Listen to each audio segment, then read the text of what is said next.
उत्तर प्रदेश में उच्च शिक्षा अब गरीब और ज़रूरतमंद परिवारों के बच्चों के लिए नहीं रह गई है। ये सुनने में अटपटा ज़रूर लगेगा, लेकिन ये सच है। ये उच्च शिक्षा इतनी महंगी होती चली जा रही है कि अब एक राज्य विश्वविद्यालय में भी बच्चे का पढ़ना मुश्किल हो गया है। हालत यह है कि सरकार की तरफ से सेल्फ फाइनेंस कोर्सेज़ को ज़्यादा सपोर्ट किया जा रहा है। यूनिवर्सिटीज़ में सेल्फ फाइनेंस कोर्सेज़ ज़्यादा तेज़ी से खुल रहे हैं। नतीजा, इनकी फ़ीस किसी प्राइवेट यूनिवर्सिटी से कम नहीं है। इस मुद्दे पर बात करने के लिए हमारे साथ कुछ स्टूडेंट्स हैं। आइए हम इनसे बात करते हैं और स्थिति को समझने की कोशिश करते हैं। क्या नाम है आपका? लालू कनौजिया नाम है मेरा। लालू, क्या स्थिति है इस समय? स्थिति बहुत गंभीर है। शिक्षा व्यवस्था को पूरी तरह सरकार ध्वस्त करना चाहती है। जो निचले तबके के छात्र हैं उनके लिए पढ़ाई बड़ी मुश्किल होती जा रही है। आज जैसे स्टेट यूनिवर्सिटी की हम स्पेशली बात करें तो स्थिति ये है कि सेल्फ फाइनेंस के नाम पे जो कोर्स जनरल तौर पे चलते थे उनको सेल्फ फाइनेंस में कन्वर्ट करके और उनकी फीसें बढ़ा दी जा रही है। ऐसे में जो एक बड़ा तबका जो शिक्षा से अभी तक वंचित है उनके लिए शिक्षा ग्रहण करना काफ़ी मुश्किल होगा, जो हमारे देश हित में एक कदम नहीं है। हम कहते हैं कि जो भी छात्र जो गरीब है वो पढ़ के आगे आके अपने देश हित में योगदान दे सकता है, जो उससे वंचित रह जाएगा। फीसें स्टेट यूनिवर्सिटीज़ की भी बढ़ती चली जा रही है। लखनऊ विश्वविद्यालय में हम लोग खड़े हैं। लखनऊ विश्वविद्यालय में कोर्सेज बहुत तेज़ी से सेल्फ फाइनेंस हो रहे हैं। इससे एक जो गरीब तबका या फिर मिडिल क्लास तबका जो आता है वो बहुत ही परेशान है। या तो बच्चों की पढ़ाई छुड़वा दे रहा है। मेरे साथ मेरे ही कई दोस्त थे, जो किसी ने BBA लिया था, कुछ लिया था, उन्होंने पहले साल कैसे भी दे दिए। 30,000 की फ़ीस, 30,000 पर सेमेस्टर पड़ता है उसका। 3 साल का कोर्स होता है, यानी कि 1,80,000 रुपये पड़ गया उनके कोर्सेज में। अच्छा, सेल्फ फाइनेंस की फ़ीस और रेगुलर की फ़ीस में क्या अंतर होता है? बहुत अंतर होता है। जैसे कि 8,000 रुपये रेगुलर फीस रहती है। सेल्फ फाइनेंस जो कोर्सेज हैं उनकी 28,000 रुपये पर सेमेस्टर है।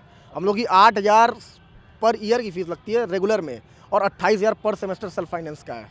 लेकिन यूनिवर्सिटीज़ कहती हैं कि नए कोर्सेज़ की ज़रूरतें हैं, नए कोर्सेज़ लाने हैं, और अगर सरकार से अनुदान नहीं मिलता है तो अपने लेवल पे शुरू करने के लिए संसाधन जुटाना ज़रूरी है। देखिए, इसके लिए सरकार से कोऑर्डिनेशन बनाना पड़ेगा, क्योंकि अगर ऐसा नहीं होता है तो फिर शिक्षा व्यवस्था पूरी तरह ध्वस्त होगी।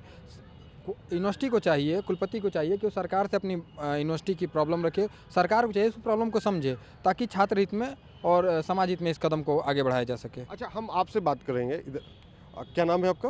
मोहम्मद हसनैन। क्या फ़ीस में अंतर होता है दोनों में? Yes sir. कितना अंतर होता है? सर हम अपनी बात करें तो मतलब कि हमारा 28,000 लगभग लगता है। और कौन सा कोर्स है? मेरा BCom second year. BCom self finance है ये? Yes sir. और रेगुलर में इसमें फ़ीस कितनी है? Sir 8,000 regular. मतलब रेगुलर बीकॉम की फ़ीस करीब 8,000 सेमेस्टर है और सेल्फ फाइनेंस की फ़ीस 28,000। अच्छा, इतना बड़ा अंतर, क्या शिक्षा व्यवस्था वाकई में गरीब बच्चों के ज़रूरत के पहुंच से बाहर हो रही है? देखिए, जब वर्तमान सरकार जो है ये न्यू एजुकेशन पॉलिसी लाई थी, लखनऊ विश्वविद्यालय ने बड़ा ढोंग रचाया कि हम पहली यूनिवर्सिटी हैं जो न्यू एजुकेशन पॉलिसी को इम्प्लीमेंट कर रही हैं। क्या होता है कि न्यू एजुकेशन पॉलिसी के थ्रू जो है सेल्फ फाइनेंस कोर्सेज को बढ़ावा दिया जा रहा है हर एक सब्जेक्ट्स में। अभी कुछ दिनों पहले एनसीसी के कुछ छात्र मिले थे।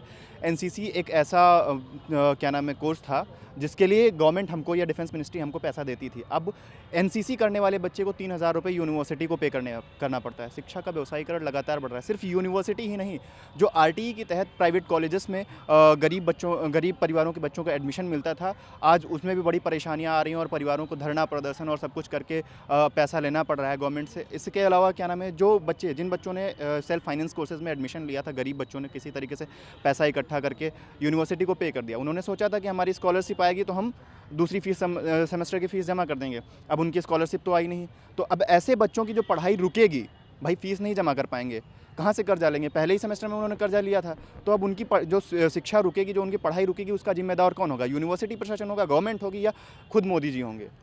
क्या वाकई में ये समस्या है फ़ीस को लेकर कि स्टेट यूनिवर्सिटीज़ की फ़ीस प्राइवेट से ज़्यादा होती जा रही है? जी बिल्कुल। बहुत सी यूनिवर्सिटी हैं, लखनऊ विश्वविद्यालय को आप देख लीजिए तो इसकी फ़ीस हर साल बढ़ती चली जा रही है। हम लोग अभी फ़ीस पेमेंट करके आए 3,727। अभी हमारा छोटा भाई एडमिशन लिया था तो उसकी फ़ीस पड़ी थी इस साल 14,777। उसका एडमिशन कैंसिल करवाना पड़ गया बस फ़ीस की वजह से। अगर इतनी फ़ीस देनी है तो वो इंजीनियरिंग कर सकता है, बाकी भी कोई प्रोफेशनल कोर्सेज में एडमिशन ले सकता है, तो BA क्यों करे 14,777 रुपये में? ये एक तस्वीर है लखनऊ यूनिवर्सिटी की, जो कि प्रदेश का प्रतिष्ठित राज्य विश्वविद्यालय है, राजधानी में है। यहीं राजधानी में कई और स्टेट यूनिवर्सिटीज़ भी हैं। दोनों की फ़ीस को अगर हम कंपेयर करें तो काफ़ी अंतर देखने को मिलता है। अरबी फ़ारसी यूनिवर्सिटी में जिस कोर्स की फ़ीस 10,000 रुपये है साल की है, वहाँ लखनऊ यूनिवर्सिटी में वही कोर्स 20,000 30,000 रुपये सालाना तक है। तो अगर स्टेट यूनिवर्सिटीज़ की ही फ़ीस में इतना अंतर होगा तो फिर प्राइवेट यूनिवर्सिटीज़ की मोटी फ़ीस लेना लाजमी है। वीडियो जर्नलिस्ट विजय वर्मा के साथ आशीष त्रिपाठी, ईटीवी भारत, लखनऊ।